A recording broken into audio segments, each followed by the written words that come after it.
Hello parents, मेरा नाम है डॉक्टर नीरज गुप्ता और मैं हूँ एक चाइल्ड स्पेशलिस्ट।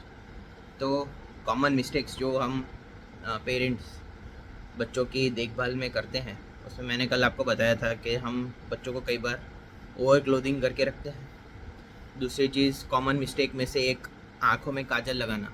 ये बहुत ही कॉमनली हम देखते हैं कि सर पूजा थी इसके लिए आँख में काजल लगाया, सर हमारे घर पे हम तो नहीं लगाते, हमारी दादी जी लगा देती है। कई लोग कहते हैं कि हमने घर का काजल बना के लगाया है। कुछ लोगों के मन में धारणा होती है कि काजल लगाने से आंखें जो रहती है वो उसकी साइज़ बड़ी हो जाती है। तो मैं इन जनरल सभी पेरेंट्स को कहता हूँ कि हमारी मम्मी ने तो काजल नहीं लगाया था, पर फिर भी आंखें थोड़ी थोड़ी तो बड़ी है ही। तो इन जनरल काजल नहीं लगाना है बच्चों को। काजल लगाने से आँख में इन्फेक्शन होने के चांसेस रहते हैं। ये आँख और नाक के बीच में एक छोटी सी नलकी रहती है, वो नलकी में कई बार काजल रह जाता है, उसकी वजह से यहाँ पे सोजिश आ जाती है, स्वेलिंग जैसा आ जाता है और बच्चे की आँख में से कंटिन्यूसली पानी गिरता है। तो ये कॉमन मिस्टेक हम लोग करते हैं। दूसरी एक कॉमन मिस्टेक जो आम तौर पे हम ऑब्ज़र्व करते हैं वो है बच्चों को नहलाने की टेक्निक या तो फिर बच्चों को स्पंजिंग करने की टेक्निक। तो नहलाने के लिए जनरली 7 दिन का बच्चा हो जाए उसके बाद या तो फिर नाड़ू निकल जाए उसके बाद बच्चे को नहलाना चाहिए। नहलाने के लिए आप एक टब ले सकते हो छोटा सा।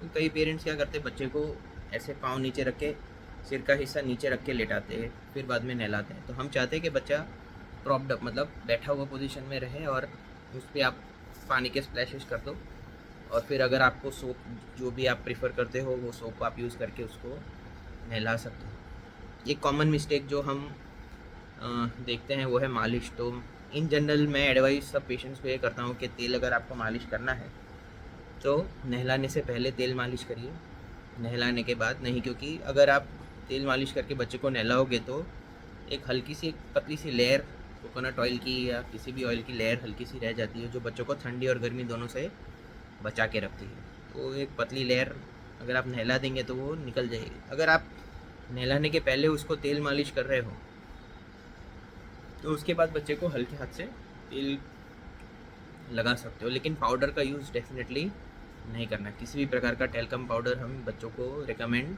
नहीं करते, नहीं चाहते कि लगाएं। एक और कॉमन मिस्टेक जो हम करते हैं वो नहलाने के बाद बच्चे को हम बहुत टाइट ऐसे एकदम बांध के रख देते हैं, उसको स्वेडलिंग कहते हैं। तो स्वेडलिंग करना इन जनरल हम प्रीफर नहीं करते, क्योंकि हम चाहते हैं कि हमारे बच्चे अपना हाथ पाँव अच्छे से घुमाएं। उनको भी अच्छा नहीं लगता कि उनके हाथ पाँव कोई बांध के रख दे। तो होता क्या है, स्वेडलिंग करके सब बोलते हैं कि अच्छे से बच्चा सो जाता है। तो स्वेडलिंग होता है तब क्या, बच्चा एकदम ऐसे सिकुड़ जाता है तो उसको लगता है कि वो मम्मी के पेट में वापस चला गया और कोजी पोजीशन में चला जाता है। तो ये पोजीशन में आपको रखना है तो आप 1 से 1.5 घंटा, 1 घंटा, हाफ एन आवर, 45 मिनट्स रखिए। बट इन जनरल मैं रेकमेंड करूँगा कि आप स्वेडलिंग ना करो तो अच्छा है। उसको आराम से अपने हाथ खोल के सोने दीजिए तो चलेगा मतलब that is a good thing. Next important thing, next common mistake जो हम पेरेंट्स इन जनरल करते हैं वो है डायपर्स का यूज़ और पेसिफायर्स का यूज़, टीथर्स का यूज़। तो टीथर्स, पेसिफायर्स हमें बिल्कुल भी नहीं देना है।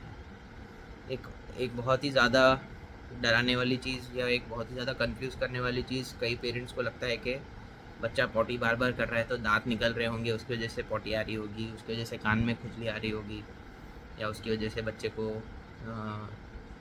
बार बार हाथ मुंह में डालते हैं। तो डेवलपमेंट के फेजेस में जो मुंह बच्चे हाथ में डालते हैं या पाँव पकड़ के मुंह में डालते हैं, that is an oral phase of development. तो उसके लिए हमें चिंता करने की कोई ज़रूरत नहीं है। अगर आपका बच्चा ब्रेस्ट फेड है, उसको ऊपर का कोई दूध नहीं मिल रहा है, तो जितनी बार अगर बच्चा दूध पी रहा है उतनी बार हल्की सी पॉटी कर रहा है येलो या ग्रीन कलर की, तो नॉर्मल चीज़ है। कभी कभी बच्चे छींकते हैं तब भी हल्की सी पॉटी निकल जाती है, तो दैट इज़ ऑल नॉर्मल।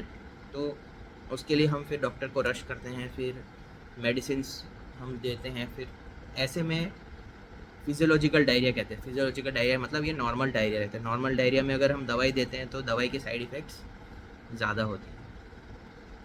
तो ये कुछ और कॉमन मिस्टेक्स है जो हम करते हैं। अगर आप इसमें कुछ ऐड ऑन करना चाहते हैं, आपके कोई कमेंट्स हो तो आप डेफिनेटली बता सकते हैं। आपको कोई सवाल हो तो डेफिनेटली पूछ सकते हैं। धन्यवाद।